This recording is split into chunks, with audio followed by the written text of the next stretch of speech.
Good morning, everyone, and welcome to the eighth episode of More to Explore, where we like to keep you up to date with everything happening on the largest live nature network. We have quite a full show today. All of the Osprey have returned, and now every one of the Osprey nests is occupied, so we'll be taking a tour to introduce all of the nesting pairs. We also have some more exciting news on Egg Watch, and there have been some amazing highlights of some lion cubs that we'll also see today. And finally, we'll have another behind the scenes adventure from Tales from the Field. My name is Brian Bird, and I'll be your technical director today, pushing all the buttons behind the scenes. And to teach us about the wildlife we see today is our resident naturalist, Mike Fitz. Mike, thanks for being here today. Hey everyone, I'm glad to be here and happy belated Earth Day to everybody. And for those of you who are new to Explore, welcome to the community. And for our longtime viewers, welcome back. As Brian said, we're the world's largest live nature cam network. We have more than 180 live cameras all over the world. And we're live right now, so if you have questions about Osprey or some of the other things you've seen on the cameras, drop those in the comments, and some helpful moderators from explore.org will be sending those in our direction. We'll try to answer a few during the broadcast today. Right now, we're looking at there's ospreys in Charlo, Montana. This is Charlie and Charlotte, and they've been nesting here since 2016.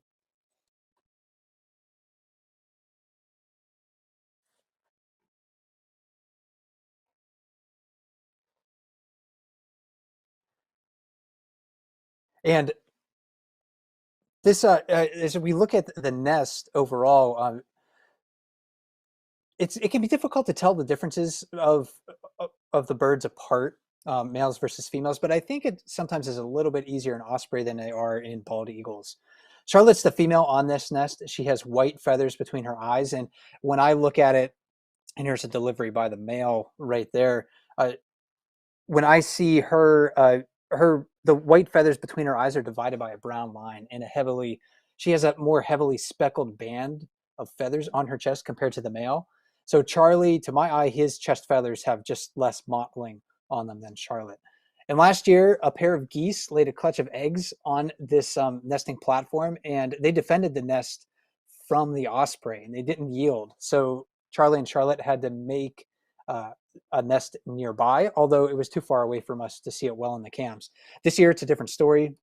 They're back on the nesting platform, and I think we're going to have really wonderful views of them moving forward over the next several months as they work to raise their offspring. We should have eggs in the nest coming up in the next couple of weeks. But Brian, that's not the only nest that we have to talk about with ospreys.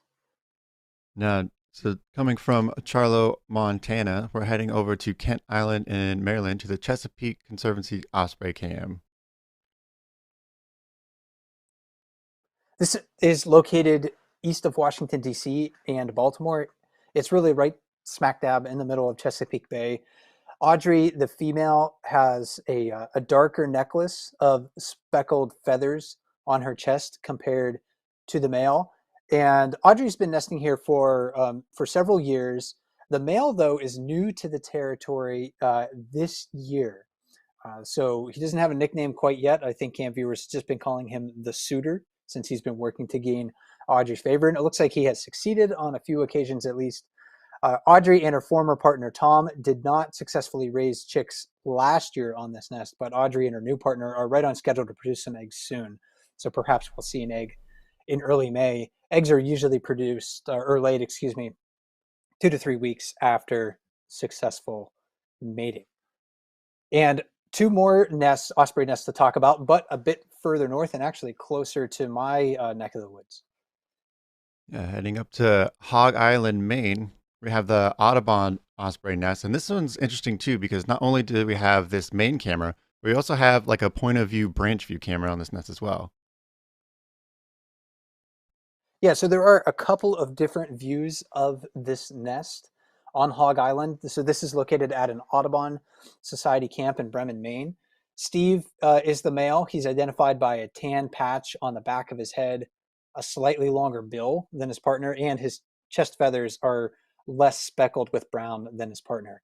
Callie is the female. She's identified by more brown on her head and more mottled brown on her chest compared to Steve.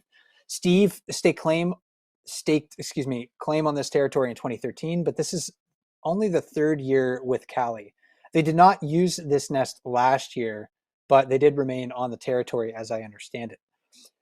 Curiously and interestingly, there's another nest nearby that we have a cam on. It's really practically within shouting distance of the Audubon nest, and this is the boathouse nest that is located on the mainland, adjacent to a hog island. It's really only a few hundred yards away from the other nest that we are just talking about. Skiff is the male on this nest. He's identified by large white feathers on the top of his head. He has a prominent brown spot on his forehead, and he has white chest feathers. Dory is the female. She's identified by her mottled chest feathers. She also has more brown feathers on her head compared to Skiff. And this is the second season on this nest. They have raised three chicks successfully, or they raised three chicks successfully in 2022. So we're hoping for more success for them this year. And Brian, osprey are a species that can be found worldwide, except for Antarctica. And it's kind of remarkable how well adapted they are to different habitats. And adaptation is a key to an organism's success. And I think as we transition to our next feature, we're going to talk about Beak of the Week, and we're going to be looking at the osprey beak. That's right. This week's Beak of the Week, we'll be looking at the osprey.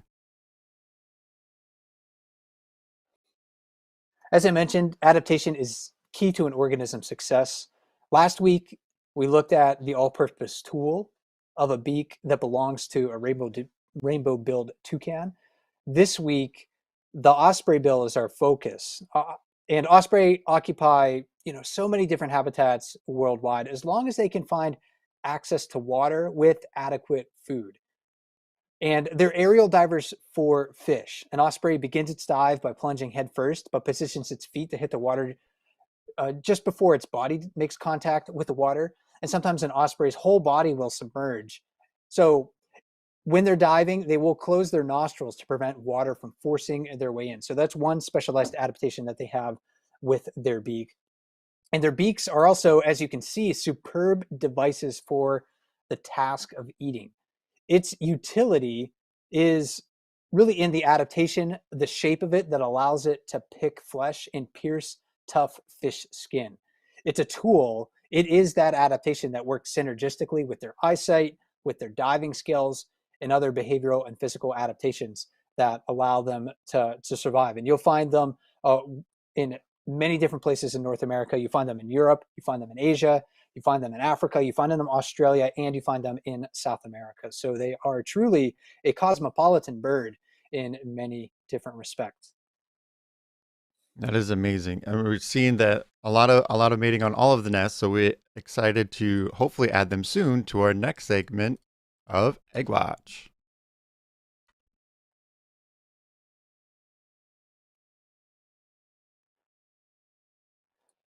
As far as updates for the eagles go this week, on the Decorah, Iowa nest, still one eaglet there. And then on the Two Harbors nest in Channel Islands off the coast of California, still one eaglet there. They're growing a lot though.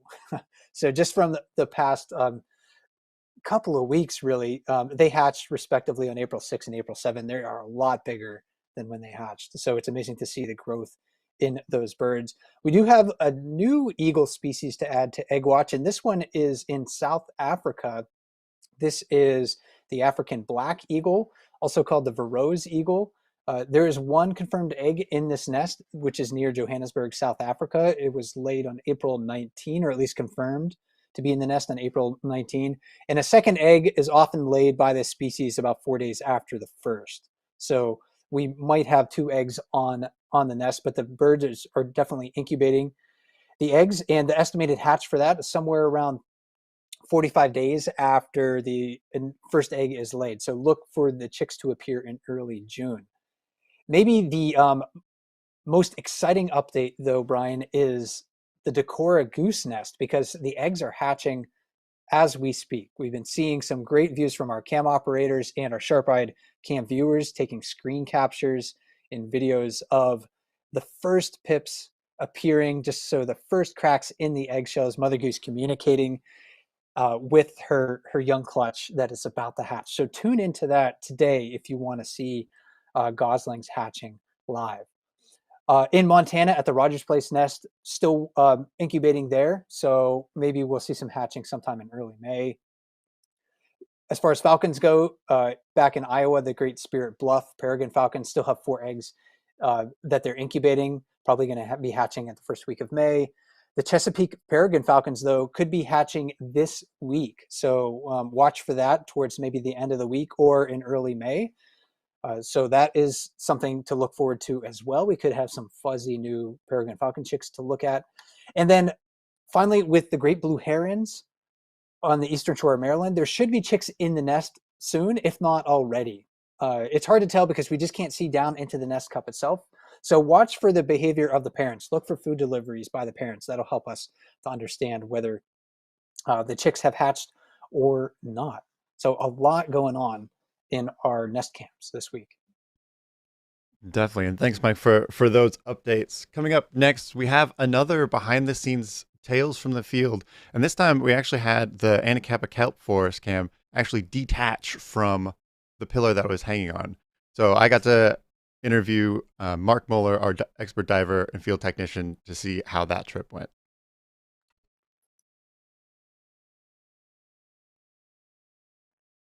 Today on Tales from the Field, we're talking about the Anacapa kelp forest cam. This camera was secured to a pillar, but due to heavy storms, it actually came loose, and it was at the will of the currents, tethered by a cable. Luckily, we had our expert diver and field technician, Mark Muller, rescue the cam before it could cause any real damage. I have Mark with me to tell the tale. Mark, thanks for being here today. And I know you were actually on another project with Owl Research Institute helping Joe restore that cam, and then you had to fly in just specifically for this. Is that right? That's exactly right. We were in Montana at Owl Research. We were kind of upgrading their infrastructure, and we got the call that the Anacapa cam is all over the place, and we're not really sure what happened. And when the guys at the field were able to check in on it, they said it looked like the mount had become separated, and the camera was basically just swinging from the cabling and that's all that was holding it in place. So that was, I think, on a Wednesday, and I kind of scrambled and thought what we could do to try to salvage this camera so it doesn't get damaged or otherwise severed and totally lost. So I called a couple of friends who I know have boats in the Oxnard, Ventura area, and secure a boat trip out on Sunday. Man, that is amazing, like how fast a response it could be. All right, and as I understand it, that weather conditions were not in our favor for this project. So what was it like having to swim out there to recover this cam?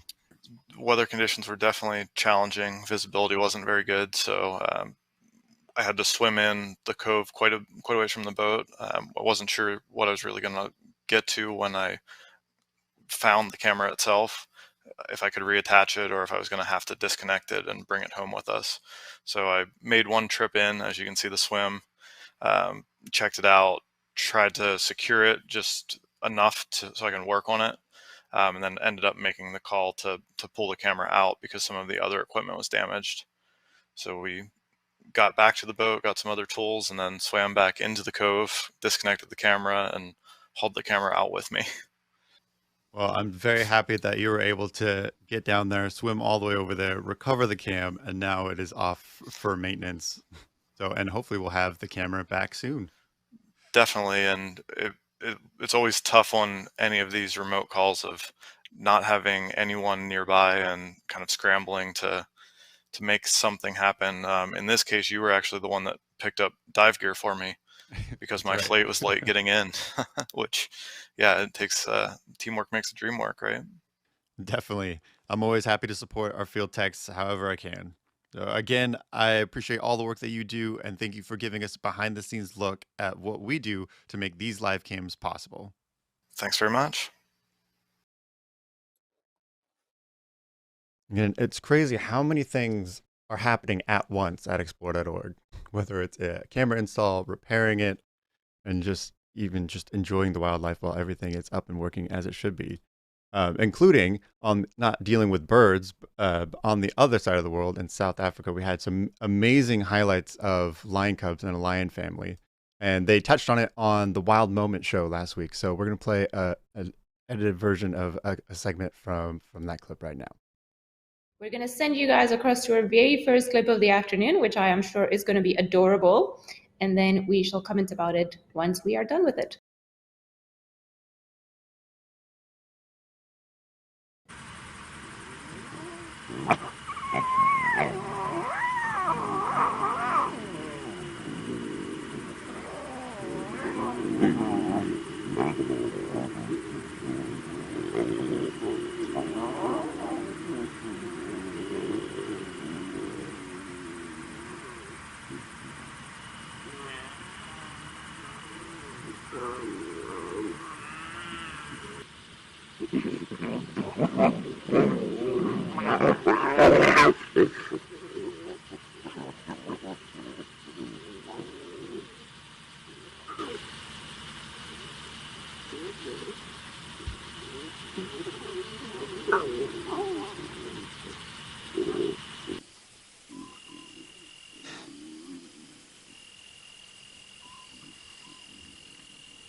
How adorable was that clip? I think it's one of my favorites that I've seen on the Africam. It is just ridiculous how fluffy it is. Particularly that one at the back. What a poser that one right at the end there. What was so cool to see is his or her pupils dilating as well. But they're so curious and incredible, incredible. It's fantastic. You know, I had a bit of a chuckle. So we've got all the cubs from the Takazile. Did I get that right? Takazile Pride, yes, up in Baluli. And I was laughing when the little cub just poses and just stares down at the camera. And I was like, how many humans where they're on the other side also just like putting their chins down and then just adoring this little lion cub? It would have been quite an interesting experiment if you could have had a camera facing both the lion and the human at the same time. Because, I mean, look at those little paws and those eyes. Yeah, incredibly cute. I also liked right at the beginning as well when we were watching. Obviously, they were suckling, and Mum said enough. When this sort of camera zoomed out a little bit, you could just see two eyes in the background as well, which all looked rather menacing. But that really is one of the cutest faces I have seen for a very, very long time. It is pretty hilarious. I do find it funny though with lions. It's just how the mothers decide to feed them, and then all of a sudden they're like, "Enough! I said enough!" And then they just have to eventually move because when the cubs are hungry, they just become little pests, don't they? They're just desperate for food. Look at them, and it's not like they look unfed or malnourished or anything like it. They're actually looking that they've had a nice meal, nice full bellies on all of them. Absolutely. Of course, there's always a willing female. The beauty of the synchronized births and the allo suckling means that there's usually plenty of milk to go around, so long as they are successful. Of course, they need enough food to produce that milk. But yeah, that little one at the end, I must admit, has melted my heart a little bit. It puts a silly, cheesy grin on my face every time that we show the clip again. There's no shame in adoring lion cubs, Ben.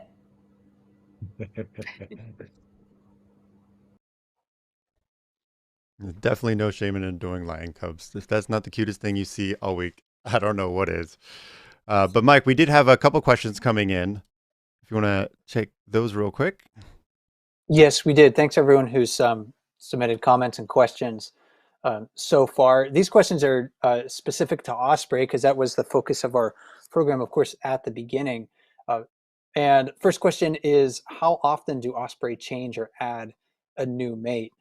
And I think that is yet to be determined. From what I've been able to read, there's no published information on like the duration of pair bonds or like divorce rates in ospreys in North America.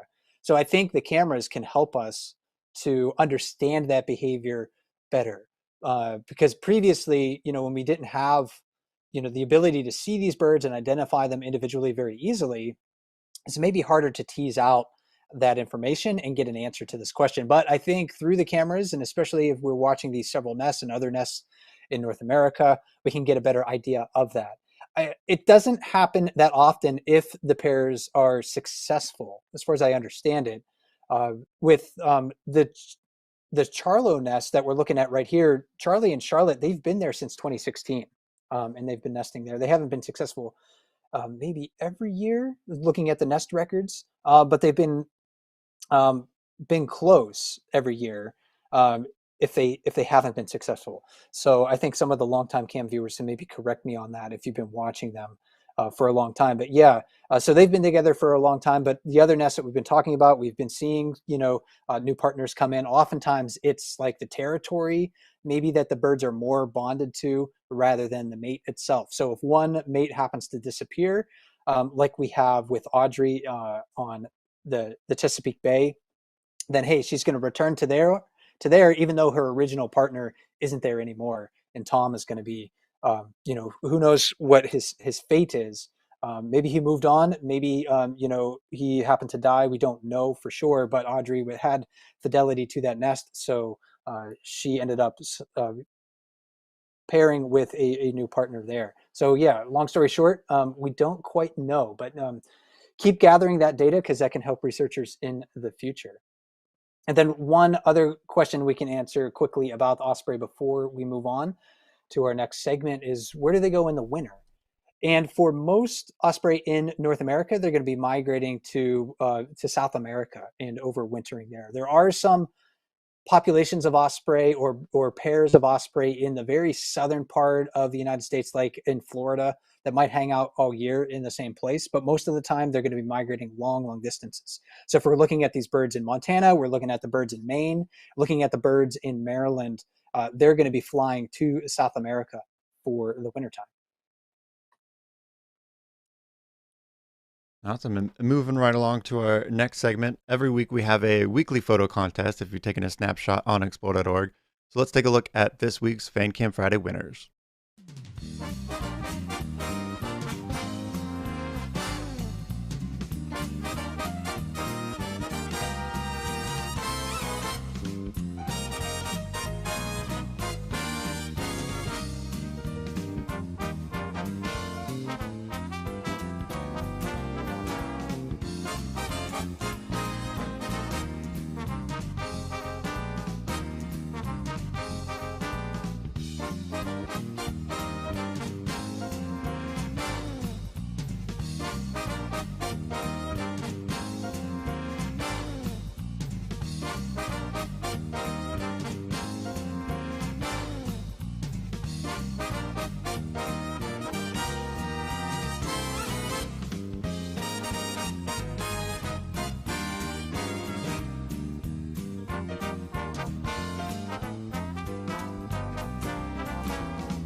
Congratulations to this week's winners.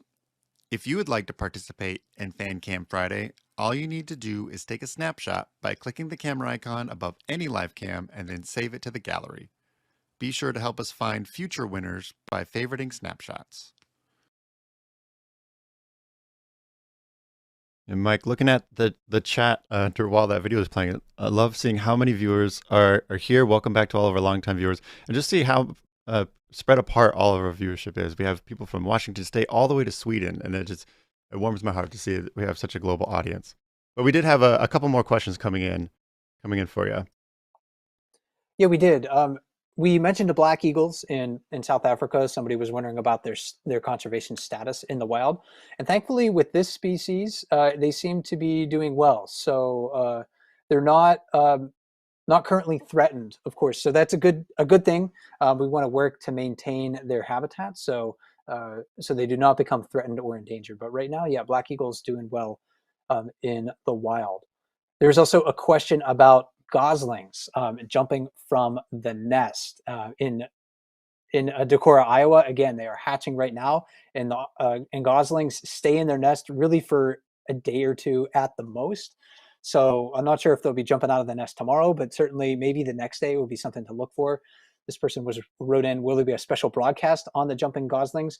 I don't think we're going to have anything narrated, but it will be shown live on the cameras. So our camera operators will be watching for that. And then one final question here about osprey. What's the most common fish species they tend to prey on?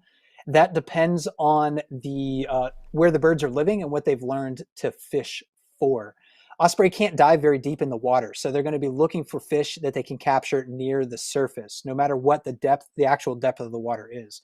So in places where they have like shallow streams or creeks, or like a reservoir, for instance, if they see a catfish on the bottom in some shallow water, they're going to hit that. If they see a trout in shallow water near the bottom, they're going to target that. If they're out in the open ocean, they're not going to be feeding on something like a cod that might, off of the coast of Maine that might be in deep water, but they're going to be looking for maybe like herring or shad or something like that. So it really depends on where they are, what they've learned to hunt for. But since they can't dive very deep, it's going to be fish that they can get to within the first couple of feet of water. I think at the deepest, maybe no deeper than 3 feet. Awesome. And that brings us up to coming up next week. Of course, you can catch our show, More to Explore, on Mondays at 9 a.m. Pacific. Coming up also this week, we have the FanCam show tomorrow at 7 a.m. Pacific, if you want to go on a virtual live safari. And then also, just like the lion clip that you saw earlier, that was a segment cut from the Wild Moment show last Thursday that you can catch again this Thursday, 7 a.m. Pacific. But as far as live cams that you're watching this week, Mike, what are you looking at? This morning, I was watching beluga whales in Naknek River, and I'm going to continue to watch for that. But also, I've been drawn over the past week or so and into this week to the Audubon Osprey Nest on Hog Island. Both of the nests there, so the one on Hog Island and the one on the mainland next to them. It's pretty close to my home turf, so it's nice to see the ocean farther south from where I'm located and see what the birds are doing there. What about you? I'm on the edge of my seat for the Decorah goose nest, especially seeing all the pips this morning. Like you mentioned, that the goslings are only in the nest for like a day, and I want to be able to, make them see them take the leap and join their parents below. So that I'll be watching that for the next couple of days for sure. That is going to be an exciting event. I think all of us are going to be tuning in once we see that might happen. And while you're watching the Decorah Goose Cam and all the goslings hatch, you can check us out on all of our social media platforms and give us a follow there. And if you're actually watching YouTube Shorts, we actually have had quite a bit uploaded there. And you can, like this one, where you can check out all of the night vision shots. And Mike, besides subscribing to all of our social media channels, how else can people get involved with Explore.org? We're always looking for volunteers to help us either moderate the chats on Explore.org or volunteer to drive the cameras. So if you're interested in becoming a volunteer, you can go to explore.org/volunteer.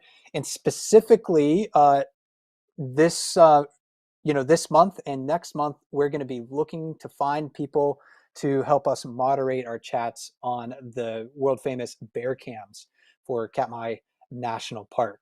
So we're going to post that link in the chat for you to find easily, so you can look for that. But yeah, if you're interested, follow that link, fill out the form, and we'll be in touch with you. I don't know if everyone else got excited as I did to hear you just say bear cam for the first time this year. I know it's right around the corner, and I'm super excited for it. But that is all the time we have. It is going to be fun. Yeah, I look forward to it.